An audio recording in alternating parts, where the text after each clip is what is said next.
After the failure of Ham to inherit his father's faith, God could not work through Noah's family.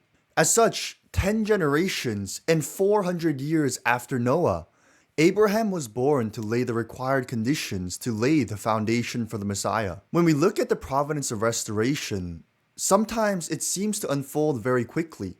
But we must remember the immense effort God has undertaken to prepare another opportunity to send his son. From our current perspective, 400 years ago was just around the time that the King James Version of the Bible was written and the Mayflower had set sail. Further, we would predate both the American and French revolutions along with the Enlightenment. As such, it is critical moments within the lives of the central figures of God's providence that either accelerate or prolong God's will by centuries. Abraham, as the central figure of his time, and the one symbolically standing in the position of Adam, embodies such a person. As God's providence converges upon him, let us examine the biblical narrative of Abraham with fresh insight. In Genesis 12, Abraham, at the age of 75, is called out of Haran to go to Canaan. God then proclaims a blessing over him, stating, "I'll make of you a great nation, and I'll bless you, and make your name great, so that you will become a blessing. I will bless those who bless you, and him who dishonors you or curses you, I will curse. And in you all the families of the earth shall be blessed." After receiving the anointing of God and beginning his journey, Abraham is forced to go to Egypt due to a famine that is depriving the land. After a strange event that takes place with Pharaoh, God promises yet again that Abraham will possess Canaan in Genesis 15:7. In response, Abraham asks the Lord, quote, "How am I to know that I shall possess it?" And God said to him, "Bring me a heifer 3 years old, a female goat 3 years old, a ram 3 years old, a turtle dove, and a young pigeon." As you may recall from episodes prior, the previous central figures of Adam's family and Noah's family had to offer sacrifices to demonstrate their foundation of faith. Representing all of creation, this offering of heifer, ram/goat, and dove/pigeon mirrored the sacrifices of earlier central figures. This ritual would serve to solidify Abraham's position as the father of faith and establish the foundation of faith. However, there was a fatal mistake. Abraham failed to cut the birds in half. Quote, "And he brought him all of these, cut them in half, and laid each half over against the other. But he did not cut the birds in half. And when birds of prey came down on the carcasses, Abraham drove them away."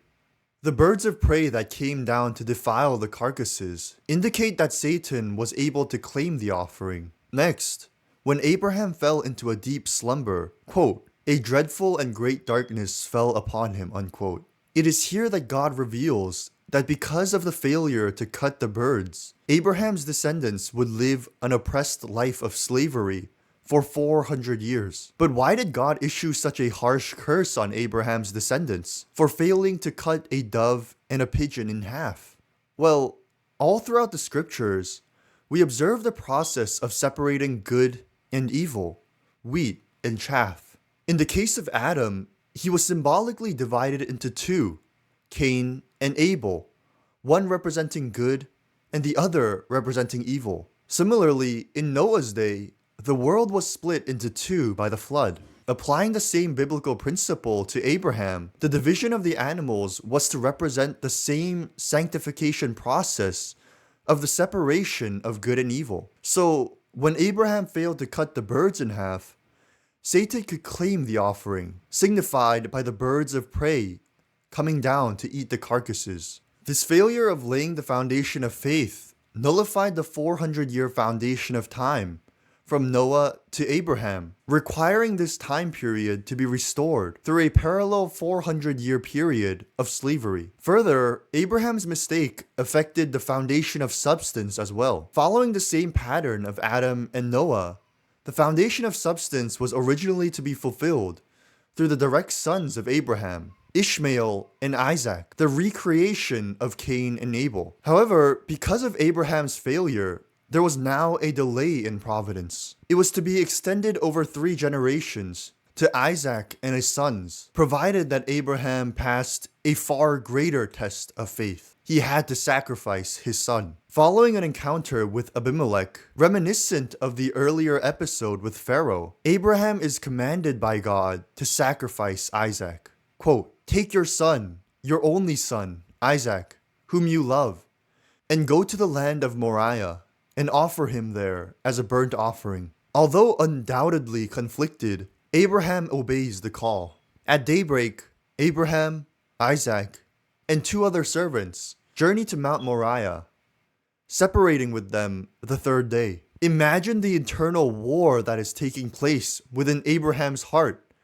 Every step that he takes, Abraham is called to sacrifice his miracle child, the very son whom God had promised that he would multiply as the stars in the heavens. As difficult was the sacrifice of his own son, Isaac also represented the promise and covenant between God and Abraham. However, as Hebrews 11:17 through 19 states, Abraham went forth in faith. Reaching the prepared spot, Abraham and Isaac built an altar on which to perform the sacrifice. Binding Isaac, Abraham raised the knife to kill his only son. But at the last moment, God stopped him. Quote, "Do not lay your hand on the boy or do anything to him. For now I know that you fear God, seeing you have not withheld your son, your only son, from me." As scripture states, both Abraham and Isaac had been successful. Although scripture does not outline an exact age, Isaac was at least in his teens, as he was able to climb a mountain carrying a load of wood.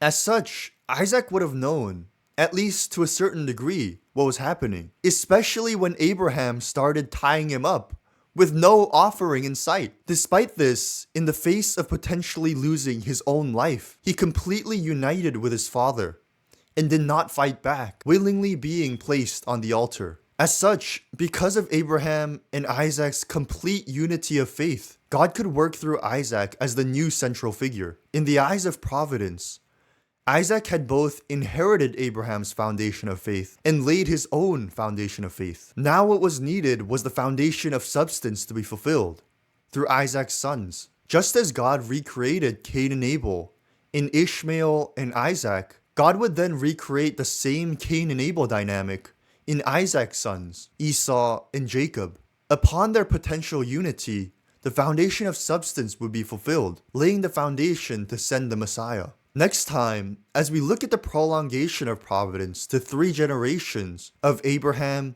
Isaac, and Jacob, we will see the continuation of God moving through the scriptures. Until next time, thank you for watching. Please stay tuned, and I hope you and your family have a very blessed day.